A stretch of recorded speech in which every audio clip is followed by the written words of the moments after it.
pierre naturelle, synthétique ou imitation, comment un gémologue fait-il la différence?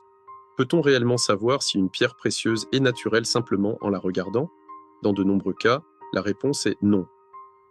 Une belle couleur, un éclat intense ou même une pierre qui semble parfaitement pure ne suffisent de pas à prouver son origine naturelle. C'est précisément là qu'intervient la gémologie. La première étape consiste à observer attentivement la pierre. J'examine sa couleur, sa transparence, son éclat, sa taille, mais également ses caractéristiques internes. J'utilise ensuite l'un des outils les plus simples, mais aussi l'un des plus importants du gémologue, la loupe grossissante 10 fois. À l'intérieur d'une gemme, nous pouvons observer des inclusions, des cristaux, des fractures, des zones de croissance ou différentes structures microscopiques. Et contrairement à ce que l'on pourrait penser, une inclusion n'est pas simplement un défaut. Elle peut constituer un véritable indice sur l'histoire de la pierre, sa formation naturelle et, dans certains cas, sur les traitements qu'elle a éventuellement subis. Mais l'observation seule ne suffit pas. Le gémologue utilise différents instruments pour étudier les propriétés physiques et optiques de la pierre. Le réfractomètre permet notamment de mesurer son indice de réfraction.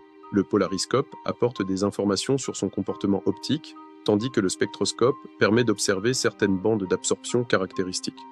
C'est en croisant progressivement toutes ces informations que nous pouvons déterminer l'identité d'une gemme. Mais une autre difficulté apparaît.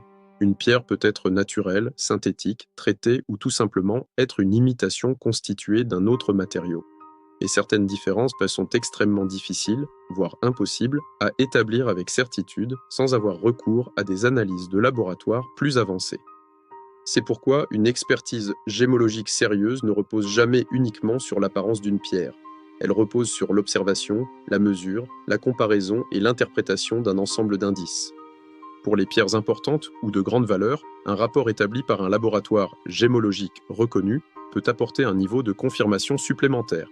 Chez Gemoksha Fine Gems, cette démarche est au cœur de ma façon de sélectionner et de présenter les pierres. Car derrière la beauté d'une gemme se cache une histoire écrite par la nature. Et le rôle de la gémologie, c'est justement d'apprendre à la lire.